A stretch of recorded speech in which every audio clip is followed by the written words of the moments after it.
News today India में आप सबों का स्वागत है। हमारे साथ खास बातचीत करने के लिए मौजूद हैं तृणमूल कांग्रेस खेत मजदूर ग्वालपोखर तृणमूल कांग्रेस के जो ब्लॉक प्रेसिडेंट है मोहम्मद दबीर आलम साहब।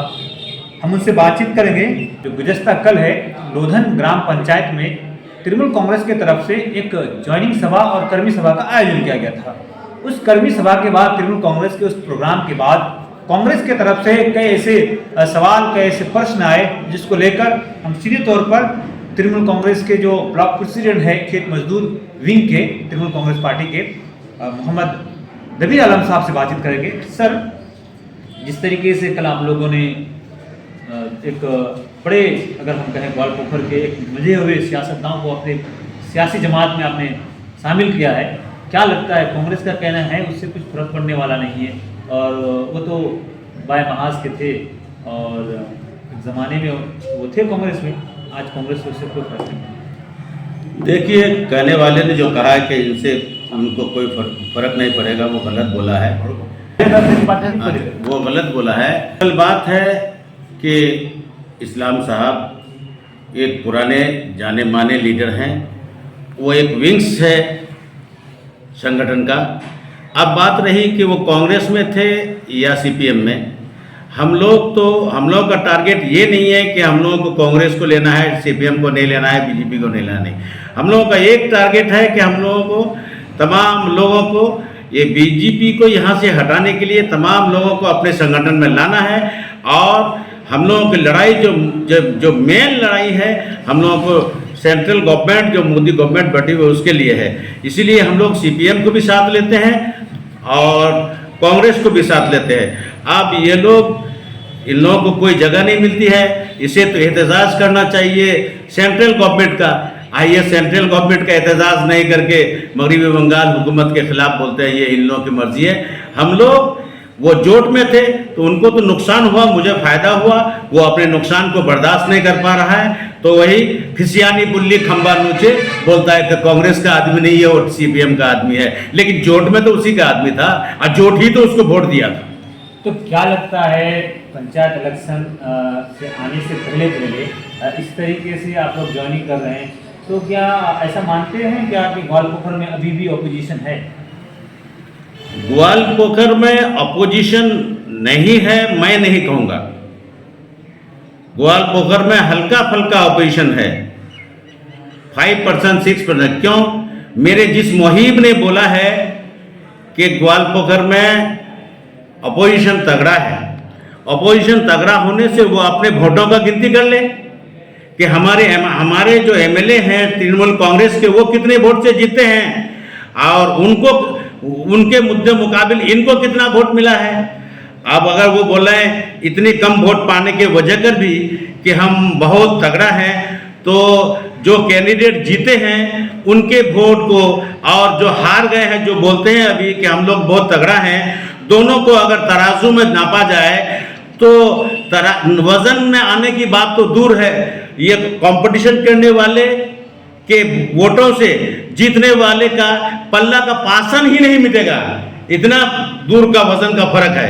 अब कोई कुछ बोल लेते हैं तो और बात है। दूसरी बात, जिस तरह से कल का जो प्रोग्राम आप लोगों ने किया, दो तरह की बातें सामने आई कांग्रेस पार्टी की तरफ से। एक तो ये था कि आप लोगों ने वहाँ पे तादाद बढ़ाने के लिए महिलाओं को लेके आए, पहली बात। दूसरा ये था कि जब तक जो ये आपके जो तृणमूल कांग्रेस के जो विधायक और अभी राज्य के कैबिनेट मिनिस्टर हैं, उन्होंने अपने जो पोर्टफोलियो है उनका डिपार्टमेंट है उनसे ग्वालपोखर में कौन सा ऐसा काम किया है जो वो गिना सकें डेवलपमेंट के नाम पे। सर, दो सवाल है हमारा। तो आपकी पहली सवाल है कि हम लोगों ने अपनी माँ बहनों को यानी महिलाओं को मैदान में लेके आए या मीटिंग में लेके आए। जी। क्या वो शायद होश में है कि नहीं मैं नहीं जानता हूँ। इस किस्म के सवाल करने वाले जितने भी लोग हैं इन्हें अपना होश रहता है कि नहीं कि आज के दिन हिंदुस्तान हुकूमत, मगरबी बंगाल हुकूमत जो आज सीट का बंटवारा किया है 50% महिला लोग लड़ेंगे, 50% ये क्या बोलता है जेंट्स लोग लड़ेंगे। तो अगर मैदान के रेस में दोनों नहीं आए तो मुकाबला कैसे होगा। आज के दिन तो हुकूमत ने वो कानून बना दिया है कि 10 अगर सीट है उसमें 5 सीट महिलाएं लड़ेंगे, 5 सीट जेंट्स लड़ेंगे। तो ये जेंट्स वाले अपने मकाम पर कायम रहेंगे तो महिला वाले को कहाँ से लेके आएंगे। हम लोग महिला लोग तो पहले से नहीं आते थे, अब आए हैं। हम लोग तो वो काम कर रहे हैं, महिलाओं को अपना सबक देते हैं और हम लोग कहीं कहीं फिर उनसे अपना सबक सीखते हैं, क्योंकि महिला तो 50% है। अब वो महिला को बात दे के अगर कोई पॉलिटिक्स करना चाहता है यहाँ मगरबी बंगाल में या हिंदुस्तान में, मैं समझ ही नहीं पा रहा हूँ कि उनके सियासत के मयार क्या है, उनका फिक्र क्या है, उनकी फिक्र ज़हन क्या है। नहीं, उनका कहने का ये मतलब था, कांग्रेस का कहने का ये मतलब था कि भीड़ नहीं जुड़ रही थी तृणमूल कांग्रेस के प्रोग्राम में, इसीलिए महिलाओं को लाके जमा कर दिया गया। ये बात आज अगर वो कहते हैं कि भीड़ नहीं जम रही थी, तो मैं उन दोस्त से, मेरे उन मुहिब से सवाल करता हूं कि आपके पास जितने वोट हैं, इस वोट के 50% वोट तो महिलाओं के थे और 50% मर्दों का था। तो वो वोट के टाइम में आपको वोट में जाए तो तकलीफ नहीं, अगर वो किसी जगह मीटिंग में गए तो आपको क्यों लग गया, आपको क्यों लग गया। तो ये सब बात सही नहीं है। दूसरा जो मंत्री साहब का मामला है, जनाब गुलाम रब्बानी साहब का, उनका जो डिपार्टमेंट है उनके तरफ से जो बातें सामने आ रही हैं कि उनके डिपार्टमेंट से इससे पहले भी स्टेट मिनिस्टर थे, कई पोर्टफोलियो उनके पास था, लगभग 3 से 4 पोर्टफोलियो उनके पास रहा, लेकिन अब तक ग्वालियर में एक काम उनके डिपार्टमेंट से नहीं हुआ। ये कहाँ तक सही है सर? देखिए, पहला मर्तबा लोग बोलने के लिए, जैसे एक तो माकोला है कि छागोले की ना खाए पागोले की ना बोले, छागोले की ना खाए पागोले की ना बोले। पहले एक असेंबलियन, मैं नाम पकड़ना मुनासिब नहीं समझता हूँ, वो जगह जगह मीटिंग करके बोला कि रब्बानी साहब तो मंत्री ही नहीं है, रब्बानी साहब तो मंत्री ही नहीं है, रब्बानी साहब तो मंत्री ही नहीं है। ये पागलपन की बात है। और आज अगर फिर दूसरा मर्तबा गुलाम रब्बानी साहब MIC हो गए हैं, तो आज तो ये बात वो झुठला नहीं पा रहे हैं कि MIC नहीं है, तो अब वो लाते हैं कि वो डेवलपमेंट में क्या किए। तो मैंने सुना भी है, देखा भी है इसमें मोबाइल में कि किसी ने बोला है कि क्या काम किया, डेवलपमेंट कुछ हुआ नहीं है।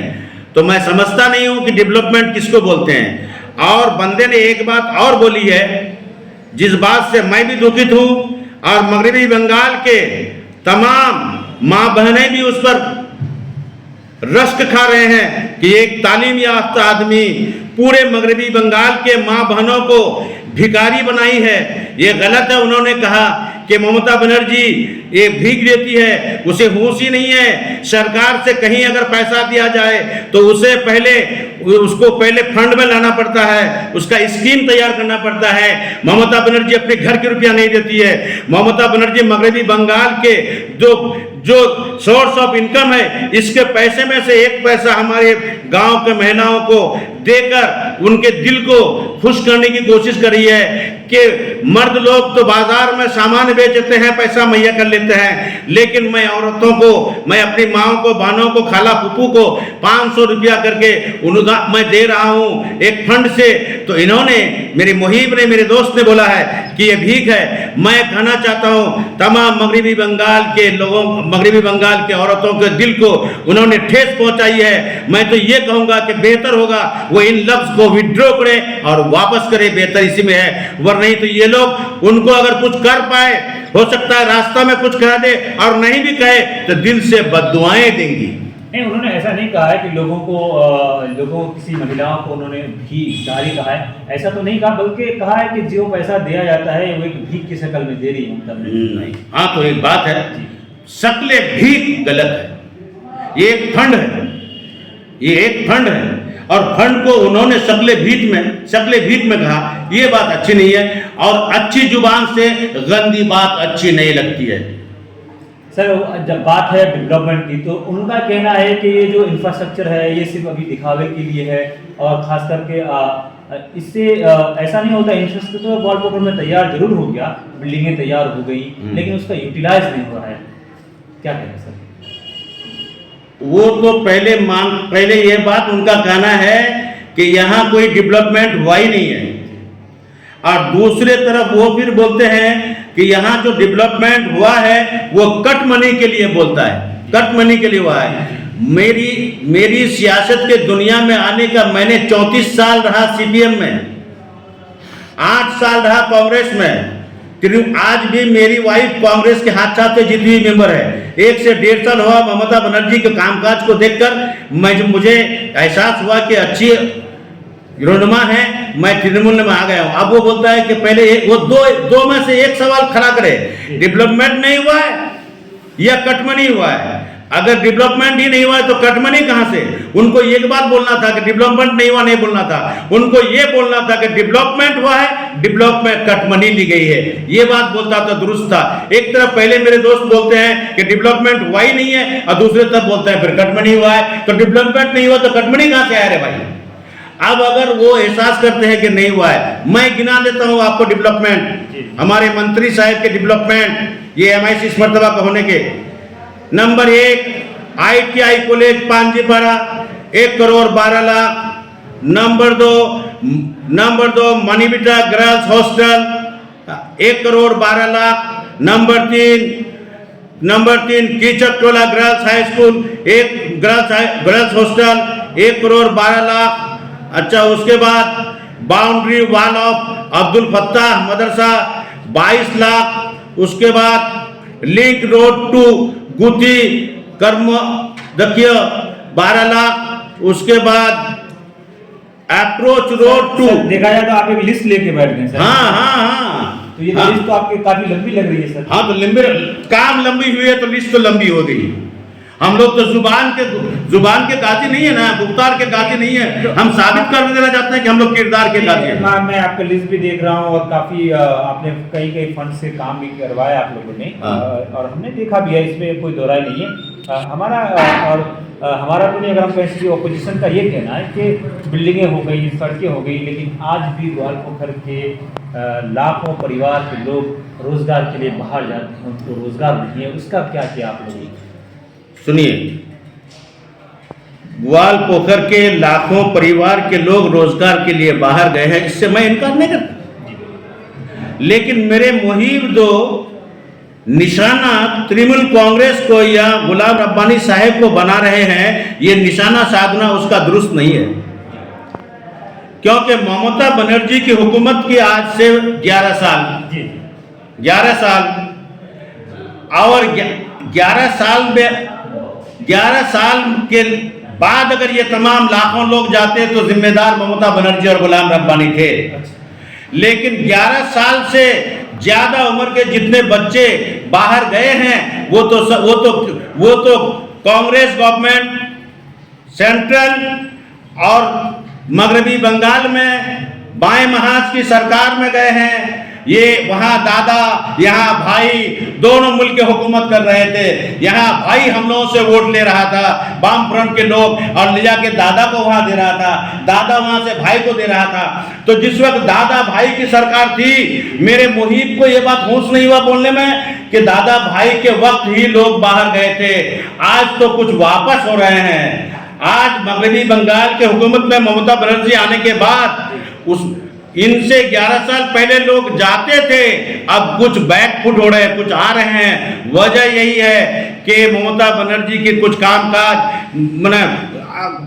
इंडिविजुअली कुछ बेनिफिट लोगों को देके, उसके बाद ये चावल राशन देके लोग वहां से कुछ घर चले आ रहे हैं। और ये आज ये बात उठाते हैं। मेरे मुहिब मेरे दोस्त को ये बात आज से पहले जिस वक्त वो और किसी पार्टी में थे उसी वक्त ये बात उसको उठाना था, बात सही होती। आज बात सही नहीं है, क्योंकि जितने लोग गए हैं सबका उम्र 11 साल से बेसी है और तृणमूल कांग्रेस की उम्र सिर्फ 11 साल है। सर मैं कई आपने सवालों के आपने जवाब दिए।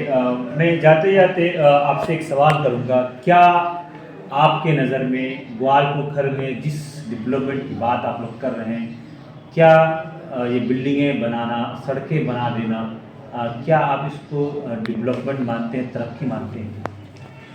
देखिए, ये घर बनाना, सड़कें बनाना, रूम्स बनाना, रास्ते बनाना, ये डेवलपमेंट ही है। रास्ता चलने की जगह है। आज हम बनाए लोगों को रोक रोक के रास्ता बनाते हैं कि भाई इधर से मत गुजरो, नहीं रास्ता है।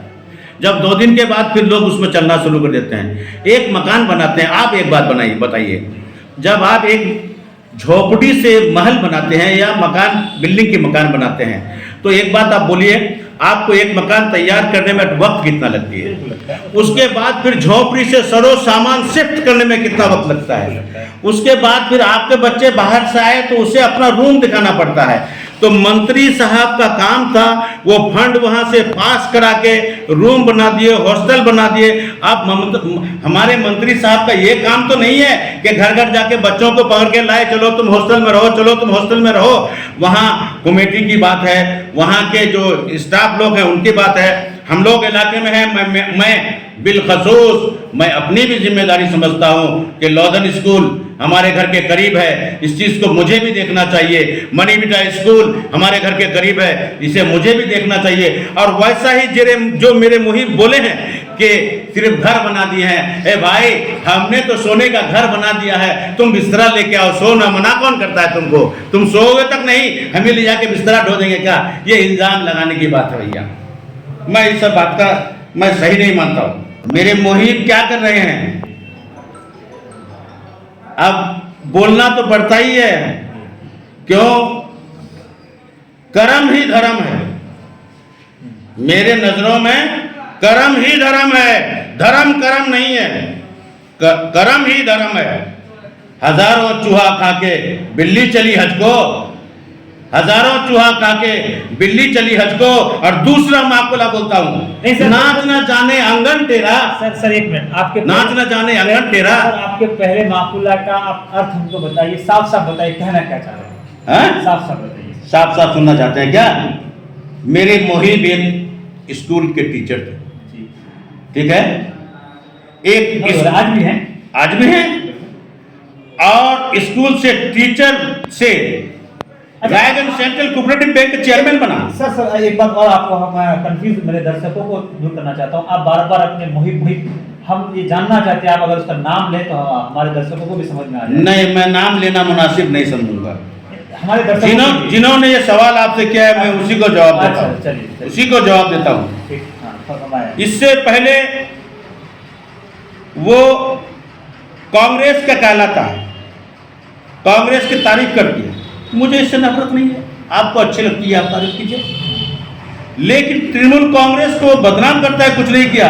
उसे चेयरमैन, कोऑपरेटिव सेंट्रल बैंक का चेयरमैन किसके दौरे इख्तिदार में हो रहा है? मेरा सवाल है।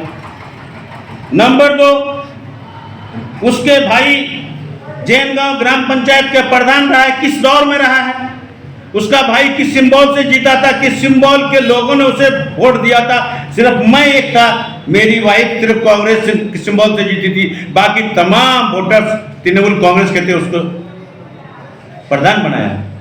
नंबर 3, वो पंचायत समिति किस सिंबल से जीते और बेहतरीन वोट से? उसे इतिहास याद नहीं है, तारीख याद नहीं है उसे। 1700-1800 वोट, ये पंचायत समिति में 1700-1800 वोट से जीतना माइनर बात नहीं है। किस दौर में जीते थे, किस सिंबल में जीते थे? और पुरतों का कर्मक कभी बने, किस दौर में? मैं इसलिए कहना चाहता हूं कि हजारों चूहा खा के बिल्ली चली हज को। और आखिरी बात, वो ताल बैठा नहीं सका, नाच न जाने आंगन टेरा।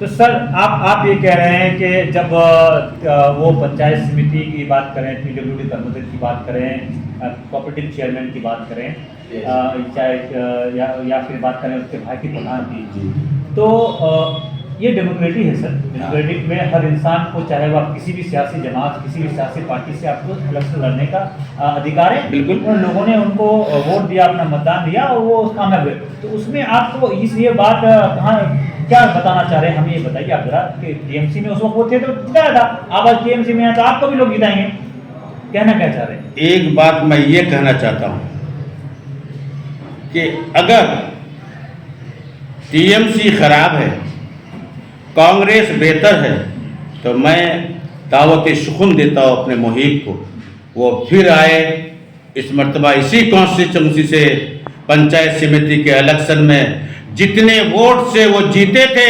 Leading of vote, numbers of leading of vote, वो अगर उतने वोट पा जाएं तो मैं अपने तमाम वक्तव्य को वापस लूंगा। अगर मैंने नहीं मरा, मैं वापस लूंगा, ये मेरा दावा है। ये वोट उनका नहीं था, मेरा नहीं था। वोट इज्म आज के जमाने में मगरबी बंगाल हो या हिंदुस्तान हो, पर्सनल वोट किसी का नहीं है, वोट इज्म की हुआ करती है। और जो इज्म करता है वो किसी इज्म पर उंगली नहीं उठाता है, उसे इज्म करने की इजाजत है। मगर इस किस्म के उल्टी सुल्टी सवाल, डेवलपमेंट हुआ ही नहीं। एक भाई 11 साल का हुकूमत में, उधर 34 साल किया, बाकी पूरी टाइम कांग्रेस हुकूमत की है, क्या हो गया? फिर उस वक्त बेहतरीन टाइम था, दादा भाई का था।